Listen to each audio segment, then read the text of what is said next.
حضرت علی حجویری رحمۃ اللہ علیہ کی ابتدائی زندگی کا کچھ حصہ محلہ جلابی اور کچھ عرصہ محلہ حجویر میں گزرا۔ آپ رحمۃ اللہ علیہ کو خواب میں اپنے مرشد کامل نے حکم دیا کہ اے سید علی حجویری، لاہور آپ رحمۃ اللہ علیہ کے سپرد کیا گیا ہے، لہٰذا فوراً لاہور چلے جاؤ۔ لاہور آمد کے بارے میں بیان کیا جاتا ہے کہ آپ رحمۃ اللہ علیہ 431 ہجری میں غزنی سے لاہور تشریف لائے۔ ان دنوں غزنی میں سلطان مسعود غزنوی حکمران تھا۔ حضرت داتا علی حجویری رحمۃ اللہ علیہ نے لاہور تشریف لا کر سب سے پہلے ایک مسجد تعمیر کرائی۔ جب مسجد کی تعمیر سے فراغت پائی تو علماء نے اس مسجد کے قبلے پر اعتراض کیا۔ آپ رحمۃ اللہ علیہ نے تمام علماء کو بلایا اور خود امام بن کر اس مسجد میں نماز پڑھائی۔ نماز کے بعد تمام حضرات سے فرمایا کہ تم لوگ اس مسجد کے قبلے پر اعتراض کرتے تھے، اب دیکھو کہ قبلہ کس طرف ہے۔ جب انہوں نے نظر اٹھا کر دیکھا تو سب کو قبلہ بالمشافہہ بچشمِ ظاہر نظر آیا۔ اس طرح قبلہ کو سیدھے رخ پر دیکھ کر سب معترضین علماء نادم ہوئے اور پھر آپ رحمۃ اللہ علیہ سے معذرت چاہی۔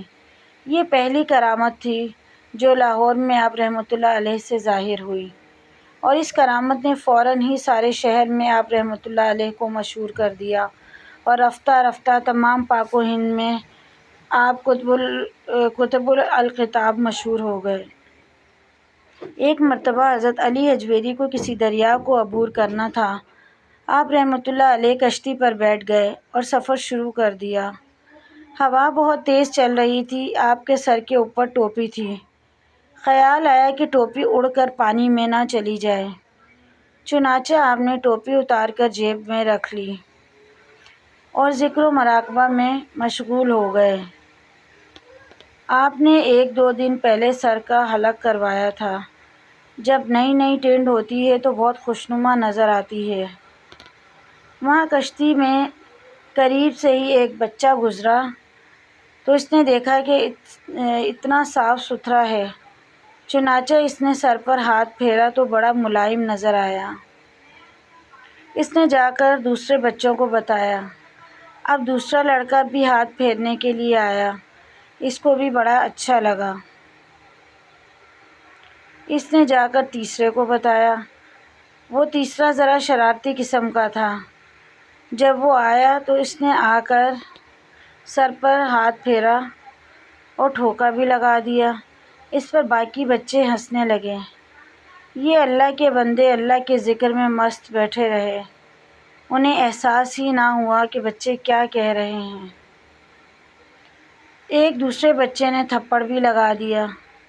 ان بچوں کی بدتمیزی کو دیکھ کر قریب کے مردوں اور عورتوں نے ہنسنا شروع کر دیا۔ اب یہ شغل بن گیا کہ بچہ آتا اور ان کے سر پر تھپڑ لگاتا اور ساری کشتی کے لوگ ہنسنے لگتے۔ ان کے لیے مذاق بن گیا۔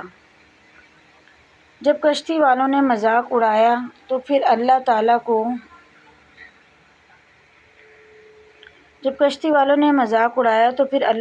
کو اپنے پیارے بندے کا مذاق اڑانے پر جلال آ گیا۔ حدیث قدسی میں آیا ہے، جو میرے ولی سے دشمنی کرتا ہے میرا اس کے ساتھ اعلان جنگ ہے۔ چنانچہ جب انہوں نے یہ بدتمیزی کی تو اللہ تعالیٰ نے حضرت داتا گنج بخش کے دل میں الہام فرمایا کہ اے میرے پیارے، یہ اتنی بدتمیزی کر رہے ہیں، آپ کی شان میں گستاخیاں کر رہے ہیں اور آپ کا اتنا صبر کہ اس کو برداشت کر کے بیٹھے ہوئے ہیں۔ اگر آپ بددعا کریں تو میں اس پوری کشتی کو ہی الٹ دیتا ہوں۔ جیسے ہی ان کے دل میں یہ الہام ہوا تو آپ رحمۃ اللہ علیہ نے دعا کے لیے ہاتھ اٹھائے اور دعا مانگی، اے اللہ، اگر آپ کشتی الٹنا ہی چاہتے ہیں تو ان سب کے دلوں کی کشتی الٹ دیجیے۔